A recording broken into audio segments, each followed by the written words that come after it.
इस वीडियो में मैं आपको वैल्यू एडेड टैक्स, जिसको हम शॉर्ट फॉर्म में वैट कहते हैं, इसका कॉन्सेप्ट एग्जांपल के साथ समझाऊंगा। देखें, एक मुल्क के अंदर, कंट्री के अंदर जितनी भी प्रोडक्ट या सर्विसेज सेल हो रही हैं, उसके ऊपर गवर्नमेंट एक परसेंटेज सेट कर देती है, जिसको हम बोलते हैं वैल्यू एडेड टैक्स। मतलब जितनी भी प्रोडक्ट कंट्री के अंदर, एक मुल्क के अंदर विद इन बाउंड्रीज सेल होंगी, जो भी सर्विसेज प्रोडक्ट, उसके ऊपर एक अमाउंट सेट कर दी जाती है। जितनी उसकी प्रोडक्ट की वैल्यू है, उसके मुताबिक उसकी कुछ परसेंटेज होती है टैक्स की, वो लगा दी जाती है, जिसको हम बोलते हैं वैल्यू एडेड टैक्स। और वैल्यू एडेड टैक्स जो होता है ना, इनडायरेक्ट टैक्स होता है। लाइक जो लोग इसको पे कर रहे हैं, दे रहे हैं, वो डायरेक्टली गवर्नमेंट को नहीं दे रहे। डायरेक्टली मतलब आपकी पर्सनल प्रॉपर्टी होगी, घर हो गया, लैंड होगी, बिल्डिंग होगी, कोई पर्सनल एसेट हो गए, कार वगैरह होगी, उसके ऊपर जो आपको टैक्स पड़ता है ना, वो आप डायरेक्टली गवर्नमेंट के अकाउंट में ट्रांसफर करते हो। पर ये जो वैट का टैक्स होता है ना, ये इनडायरेक्टली गवर्नमेंट के अकाउंट में ट्रांसफर होता है। लाइक कंपनी ने प्रोडक्ट बनाई, कोई खाने पीने वाली, लाइक शुगर ले लें,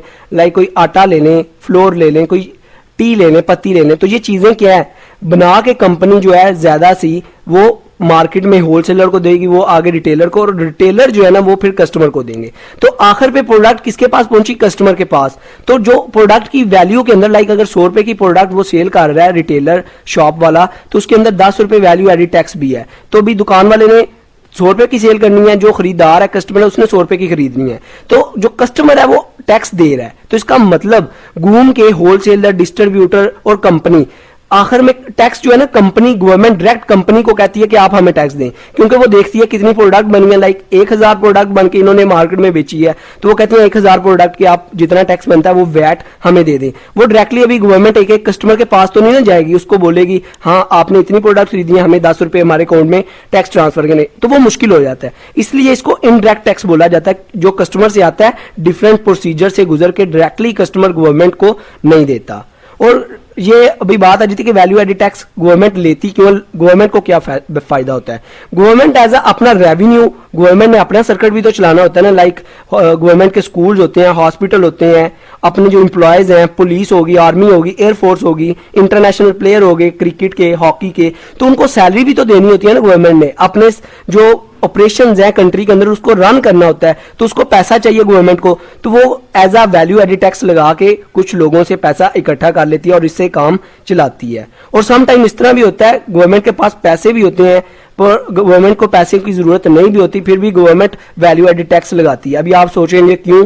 क्योंकि लोगों के पास जब पैसा ज्यादा आ जाता है, जब लोगों के पास पैसा ज्यादा आ जाता है और गवर्नमेंट को नजर आ रहा होता है कि हमारे पास जो रिसोर्सेज हैं वो बहुत कम रह गए हैं, तो फिर गवर्नमेंट क्या करती है, प्रोडक्ट की प्राइस बढ़ाने के लिए वैल्यू एडेड टैक्स लगा देती है। क्योंकि प्रोडक्ट की प्राइस बढ़ेगी, लोगों को पता लगेगा कि वो टैक्स पे कर रहे हैं, तो वो डिमांड कम कर देंगे, चीजें कम खरीदना शुरू कर देंगे, जिसकी वजह से कि कंजम्पशन, चीजों का इस्तेमाल कम करेंगे, जिसकी वजह से रिसोर्सेज जो हैं वो अच्छे तरीके से यूटिलाइज हो सकेंगे। इस तरह अगर लोगों के पास ज्यादा पैसा आ जाएगा, वो ज्यादा रिसोर्सेज इकट्ठे करेंगे, जिससे एक टाइम आएगा कि सारे रिसोर्सेज जो हैं कंट्री के अंदर वो खत्म हो जाएंगे, तो ये नुकसान होता है। तो जो गवर्नमेंट है इसलिए भी टैक्स लगाती है, डिफ्लेशन वगैरह, मतलब प्रोडक्ट की प्राइस बढ़ा देती है ताकि लोगों के पास जो है पैसा कम हो जाए।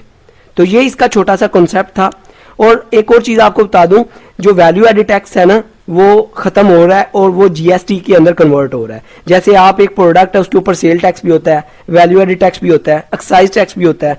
तो काफी कंट्री जो है, काफी लोग जो है ना, इन तीनों को कंबाइन करके एक जीएसटी टैक्स लगा रहे हैं। जीएसटी जिसको बोलते हैं गुड्स एंड सर्विसेज टैक्स, जिसके अंदर मतलब इन सारों का कंबाइन जितना टैक्स बनता है वो एक ही टैक्स, उसका नाम होगा जीएसटी। तो ये इसलिए इसको खत्म किया जा रहा है, ये जीएसटी के अंदर ही इन्वॉल्व होता है। तो काफी कंट्री अभी इसको अप्लाई भी कर रही है और काफी कंट्री जो है इसको आहिस्ता आहिस्ता मतलब डेवलपिंग हो रहा है, जीएसटी में ये कन्वर्ट हो रहा है। आई होप आपको इसका कॉन्सेप्ट क्लियर हो चुका होगा। वीडियो अच्छी लगी हो तो सब्सक्राइब और लाइक करना मत भूलिएगा। अपना बहुत ख्याल रखिएगा, दुआओं में याद रखिएगा। Good bye.